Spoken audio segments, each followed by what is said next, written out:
This is how to build this full durability tridents and drowns farm, which you have much better rates than any other regular automatic farm and will also give you some good XP. The first mission you're gonna have is to find an ocean of any kind.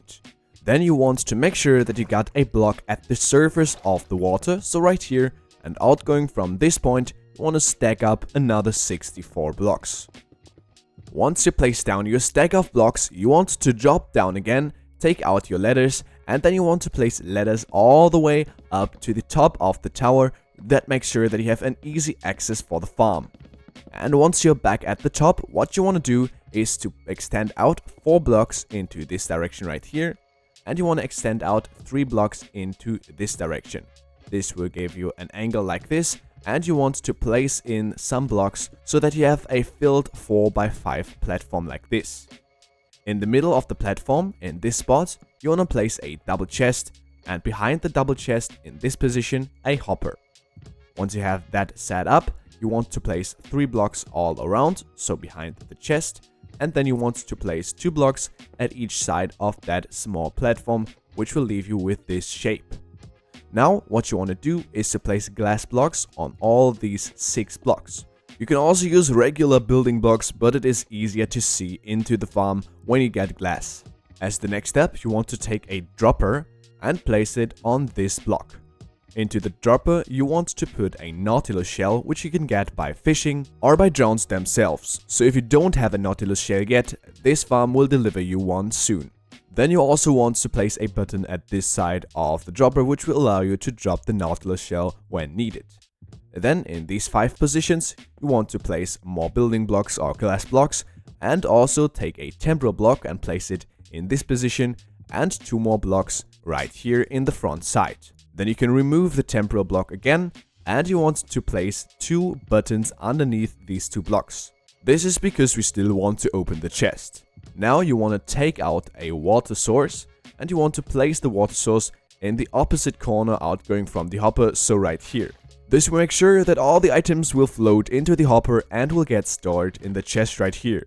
Now we have created a 2-block wall that goes all around the killing chamber, and you want to add 20 more layers to that chamber.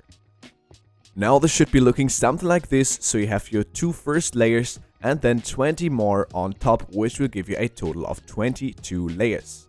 Now as the next step, what you want to do is to place another rim all around the entire thing, but this time out of solid blocks, and you want to fill in the corners as well. Now once you got that first rim set up, what you want to do is to stand on top of that rim, and you want to place 1 temporal block going outwards. Then place a solid block on top and remove the first one. Then you want to create a rim that goes all around the first rim that we just created, and this second rim should have the size 6x6. Now go ahead and repeat this one more time. So place a temporal block, a solid block on top, remove the first block, and then place a rim all the way around the structure that we created. This will give you a total of 3 rims. Now you want to continue this process until you got 10 total rims. Now as you can see, I'm finished with all the 10 rims, and I got this hopper shape looking something like this. Then what you want to do is to come to the middle again, and you want to place a temporal block in this position.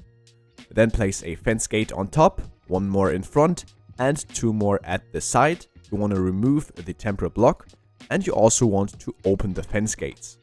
Now you should have covered the entire 2x2 hole that all the drowns will drop through with open fence gates.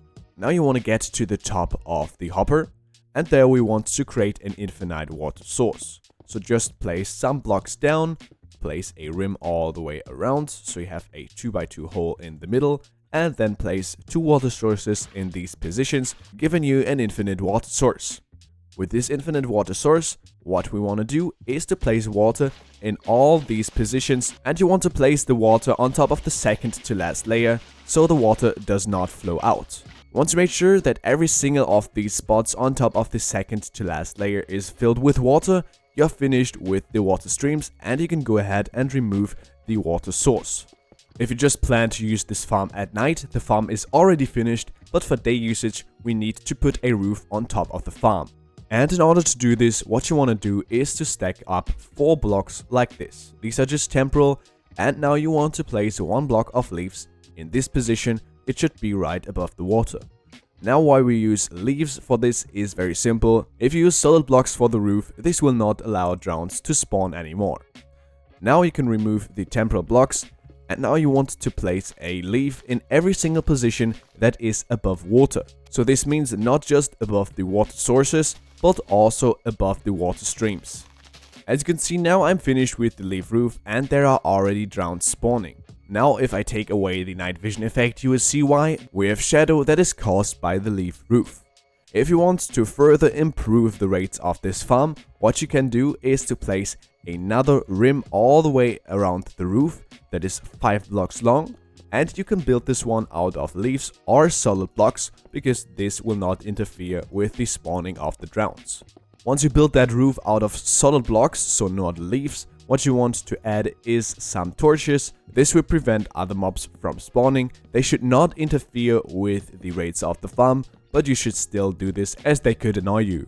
Now that this step is done as well, we are finished with the entire building process of the farm. Now this farm is very easy to use in survival mode. I recommend you have a nice looting 3 sword, and you want to kill all the drowns that don't hold a trident, because they will never drop a trident. But once you get one that holds a trident, you can just press the dropper again, which will give the drown the Nautilus shell, and in most cases it will swap the trident for the Nautilus shell, and the trident ends up being in the large chest right here. You can then go ahead and kill that drowned again, which will give you the Nautilus shell back, and you can take it out of the chest and put it back into the hopper. As you can see, there are also drowns that spawn with the Nautilus shell in their hand, which will give us an extra Nautilus shell for the case that you don't already have enough. And you can take them out of the chest again and put them into the dropper. Now this process is very straightforward. About 90% of the drones will swap the trident for the Nautilus shell. Sometimes they won't. This is just how Minecraft Bedrock works. If this is the case, you can still go ahead and kill the drowned with the looting 3 sword, and sometimes it will still drop a trident, but not with full durability.